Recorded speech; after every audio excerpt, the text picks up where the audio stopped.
Introducción. Descrito en 1882 por Sir Thomas Hardwicke, el linfoma que lleva su nombre es una identidad neoplásica de las células que normalmente existen en el tejido linfoide y que afecta los órganos del sistema inmunitario. Existen informes cada vez más numerosos de que se genera en los linfocitos B activados de los folículos linfoides ganglionares. Sternberg en 1898 y Reed en 1902 descubrieron las células gigantes características de la entidad que llevan sus nombres y las distinguieron claramente de las que aparecen en los tuberculosis. Reed Sternberg es indispensable su presencia para el DX del linfoma de Hodgkin. Es una célula gigante que mide de 15 a 40 micrómetros. Su citoplasma es amplio, tiene un núcleo grande, múltiple y con lobulaciones. Lo más frecuente es la bilobulada con dos núcleos arriñonados y un gran núcleo en el centro del núcleo. Aspecto de ojo de lechuza. Como se muestra en la imagen, su núcleo tiene lobulaciones y están arriñonados. En la primera imagen se muestra lo del espectro de ojo de lechuza. Con el uso de anticuerpos mononucleares específicos, las células características de la enfermedad tienen el fenotipo CD15 más CD30, CD39A y CD45. Son células B de expresión frustrada y las formas nodulares tienen CD20 muy débil. Hasta la fecha se ha demostrado el genoma viral solo en un poco más de la mitad de los tejidos afectados por el linfoma de Hodgkin, con mayor frecuencia en los pacientes mestizos latinos que en los caucásicos. El padecimiento tiene dos formas de presentación. Aparece en gente joven de entre 15 y 25 años de edad y luego en sujetos de más de 50 años de edad. Esto tiene que ver también por la frecuencia de los pacientes, así como que entre los 15 y 25 años, por cómo es que estén sus anticuerpos mononucleares, al igual que después de los 50. Epidemiología. El linfoma de Hodgkin representa aproximadamente el 10% de todos los linfomas y el 0.6% de todas las neoplasias en los países desarrollados por año. En Estados Unidos, el pico bimodal inicia desde los 20 años y 65 años, con una mayor predominancia en los hombres, y en los países subdesarrollados, el pico inicial se desarrolla desde la niñez. Anatomía patológica. El diagnóstico de la enfermedad depende del estudio histológico de un ganglio linfático. Las biopsias por medio de la aguja o de los aspirados ganglionares no son útiles para el diagnóstico. La evolución histológica descrita muestra clara progresión de la abundancia de los linfocitos a la escasez y de la pobreza de las células de Reed Sternberg a gran cantidad de la misma. En ese mismo orden sucede la respuesta al tratamiento quimioterapéutico solo o combinado por radioterapia o inmunoterapia. En el cuadro que podemos observar en el inciso A contamos con lo que es el predominio linfocítico, que tiene una incidencia de 2 a 6.5% según la población estudiada y la oportunidad del diagnóstico. En esta variedad se observan escasas células de Reed Sternberg y algunas variantes de ellas, conocidas como células de Hodgkin, así como los linfocitos maduros reactivos, y se conserva la disposición nodular normal de los folículos linfoides. Constituye el grupo de mejor pronóstico. Se reconoce con una entidad distinta. Son CD20+, CD45 positivo, CD15 negativo y CD30 negativo. La OMS considera las formas nodulares y difusas. En el inciso B podemos ver lo que es la esclerosis nodular, como EN. En esta se observan bandas gruesas de tejidos fibrosos y células de red Sterling en un espacio claro y retraído que se conoce como célula lacunar. Tiene una incidencia de entre 40 y 80% y un buen pronóstico en general. Es frecuente en mujeres jóvenes con masa mediastínica y algunos casos muestran resistencia al tratamiento, que son EMA positivo, CD15 positivo y CD30 positivo. También podemos observar lo que es la celularidad mixta, que se encuentra como CM. En esta se aprecia una mezcla de células de red Sterling con células no neoplásicas, histiocíticos y neutrófilos, células plasmáticas, eosinófilos, linfocitos. Existen focos de necrosis y se observa en el 15 a 30% de los casos en pacientes de mayor edad en comparación con las variedades anteriores y en estadios más avanzados, como lo pueden ser CD20 positivo o negativo, CD45 negativo, EMA positivo, CD15 positivo y CD30 positivo, además de EBV positivo en el 40 y 70% de los casos.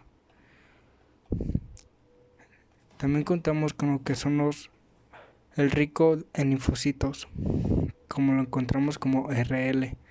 En este se asemeja en un cuadro intermediario entre la celularidad mixta y el predominio linfocitario.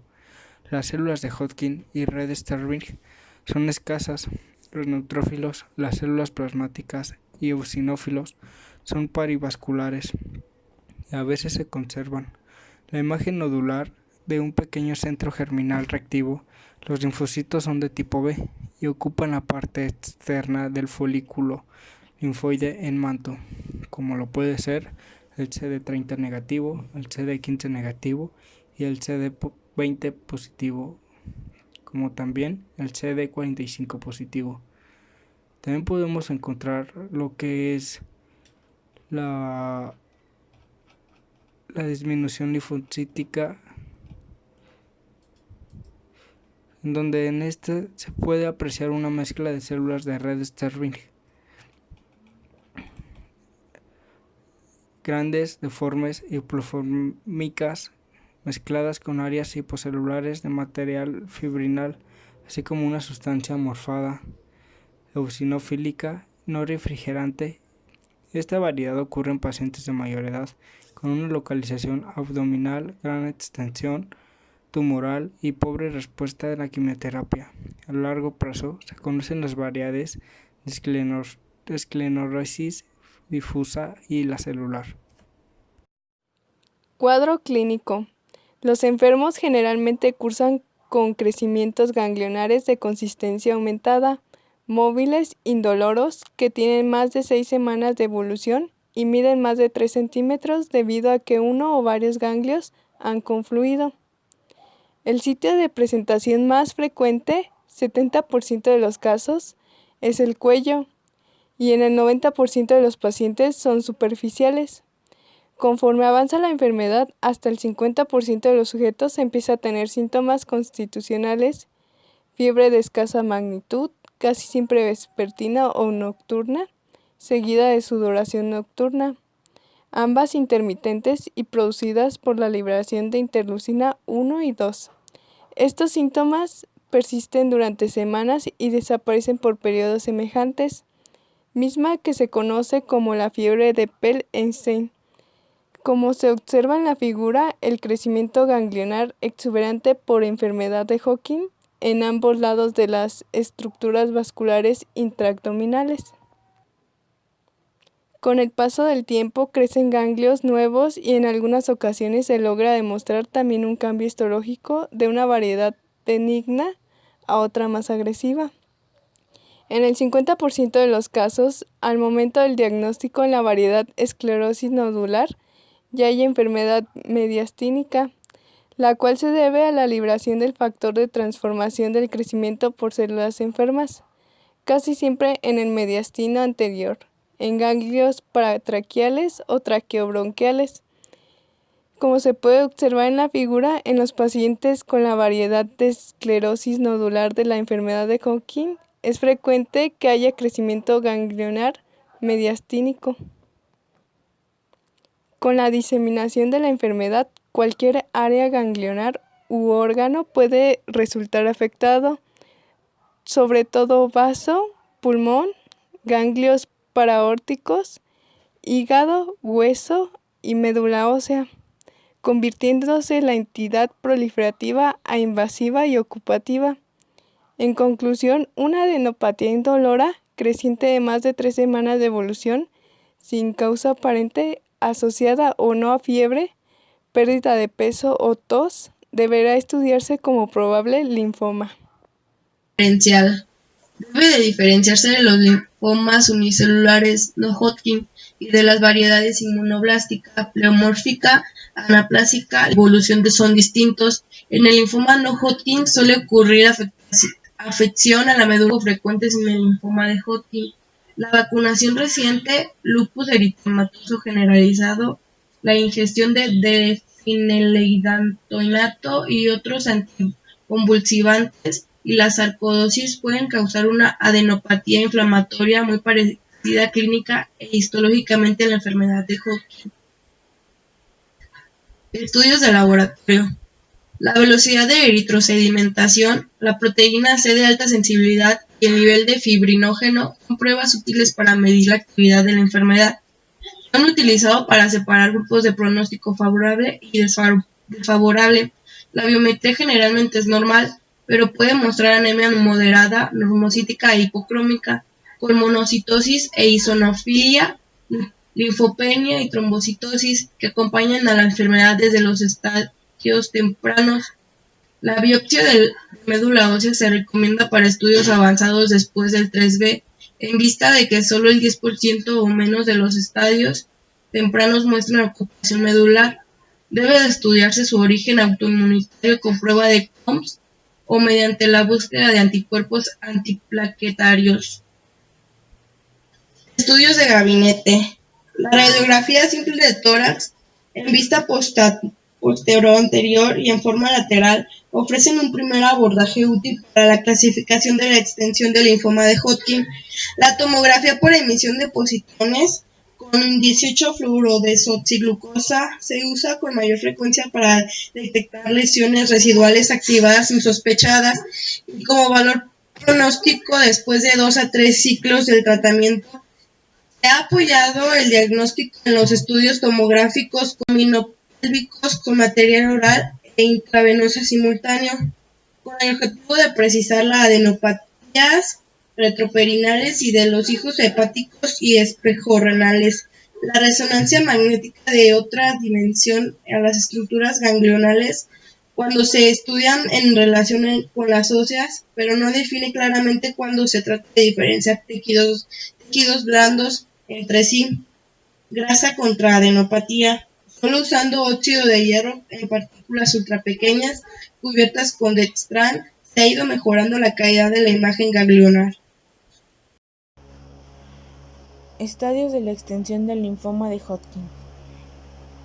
Desde 1971 se ha utilizado un sistema numérico ordinal para designar las etapas de extensión de la entidad. Este sistema clasificatorio es conocido como clasificación de Ann-Arbor, sitio donde llegó a este acuerdo, que luego fuera modificado en Concord, Inglaterra, en 1989. Estadio 1. Afección a una región ganglionar única o de un sitio u órgano extralinfático. Estadio 2. Afección de 2 o más regiones ganglionares sobre el mismo lado del diafragma. Estadio 3.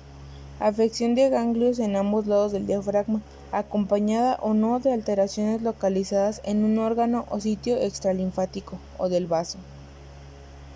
Estadio 4. Afección diseminada o difusa en uno de los órganos o tejidos extralinfáticos, ya sea pulmón, intestino, hueso, tejido blando, etc., con o sin crecimiento ganglionar asociado. Cada estadio se divide en A, si hay síntomas generales, o B, si existe pérdida ponderal mayor al 10% del peso los meses previos, o fiebre inexplicable mayor a 38 grados centígrados, o ambas cosas, o bien sudores nocturnos. Evaluación clínica. Debe de disponerse de una historia clínica cuidadosa, de un examen físico completo, con atención a la presencia de signos y síntomas B del linfoma. Los antecedentes son útiles para los estudios epidemiológicos. Ha de insistirse en la búsqueda de afecciones en el sistema nervioso central y en el musculoesqueleto, o del aparato digestivo, puede ser el caso. En el examen físico debe describirse todos los ganglios periféricos aumentados de tamaño, así como su sitio, dimensiones y número. Los ganglios axilares siguen en frecuencia a los cervicales. Identificar hepatomegalia o esplenomegalia, o ambas. Representa encontrar un estadio más avanzado y sus dimensiones de correlación con la duración de la enfermedad y su extensión. La tomografía computarizada de tórax resulta recomendable. A. Si hay resultados dudosos en los estudios simples. B. Cuando una gran masa mediastínica no permite visualizar afección parenquimatosa pulmonar o pericardíaca. C. Para la evaluación de la respuesta, actualmente se efectúa una tomografía computarizada de abdomen y pelvis que permite reconocer ganglios profundos del retroperitoneo, del hilo esplénico y de la cavidad pélvica. Se utiliza con medio de contraste intravenoso y oral y permite separar los ganglios pericardíacos de la cabeza del páncreas y de las rodillas duodenal de la tercera porción del duodeno, que a esa altura se hace retroperitoneal. Tratamiento. Para alcanzar óptimos resultados en el tratamiento es indispensable contar con 1. Una clasificación hidrológica precisa. 2. Un consentimiento lo más exacto posible sobre la extensión de la enfermedad. 3. Un programa terapéutico que brinde las máximas posibilidades de curación. Mis medios actualmente disponibles para su tratamiento son diversos. Uno de ellos es la candoterapia, la quimioterapia, la inmunoterapia, modificaciones de respuesta inmunitaria, factores de crecimiento hematopoyético y trasplante de médula ósea, y una combinación de todas las anteriores. Radioterapia es un tratamiento de elección en la enfermedad localizada al tumor voluminoso con 0 a 1 factores de pronósticos adversos, lo que ocurre que en el 10% de los pacientes se logra curaciones definitivas de 80 a 95% de los casos, siempre y cuando se empiecen aceleraciones lineales moderadas de 4 a 10. En estos estudios con masa voluminosa, tratados solo con radioterapia, recaen el 60% de los pacientes, por lo que debe recurrirse a la variedad del tratamiento cambiado por quimioterapia y radioterapia. Quimioterapia, el tratamiento de elección para pacientes con enfermedad avanzada en la poliquimioterapia. El pronóstico de los pacientes en esos estudios avanzados se modificó favorablemente a partir de 1967 con la introducción del esquema. En 1975, Bodona comunicó los resultados obtenidos con el esquema ABVDB, compuesto por adquirimina, bleomicina, viriblasina y dacaribacina, fármacos diferentes en estructura, actividad antitumoral y toxicidad que carecen de la resistencia cruzada con el MOPP. A continuación sigue un cuadro que dice las técnicas radioterapia más usadas. El primero es el minimanto, cervical, supravascular y auxiliares bilaterales. Estudio 1. El segundo es un manto que para la enfermedad suprafragmática bilateral a ganglios subauxiliares cervicales, suprainfravitrales, mediastínicos e iliares. En el tercero es el campo afectado, regiones linfáticas afectadas. El siguiente es el campo regional, áreas linfáticas afectadas y regionales linfáticas adyacentes. El tercero es la Y invertida, para enfermedad diafragmática y pelvis. Y el último en barrera, el fragmento de la Y invertida, ganglios paraqueutóticos paracabales y pueden extenderse hasta el vaso. Inmunoterapia. Un 20% de las células de Hodgkin clásicas tienen el marcador CD20+. Pueden ser susceptibles a los anticuerpos monoclonales anti-CD20 o rituximab, que ha sido ensayado con buenos resultados solo o con interleucinas 2 en los linfomas de Hodgkin, con predominio linfocitario y rico en linfocitos refractorios o en recaída. Concepto de intensidad de dosis. Un factor adicional e importante emerge de varios análisis y que definitivamente influye en las respuestas y curaciones. Es la dosis de los medicamentos recibidos y el momento oportuno de la aplicación. Una reducción significativa en la intensidad de las dosis es directamente proporcional a una disminución importante en la tasa de respuesta. Se señala la necesidad de recibir al menos 80% o más de la cantidad calculada de medicamentos para obtener mayores probabilidades de éxito.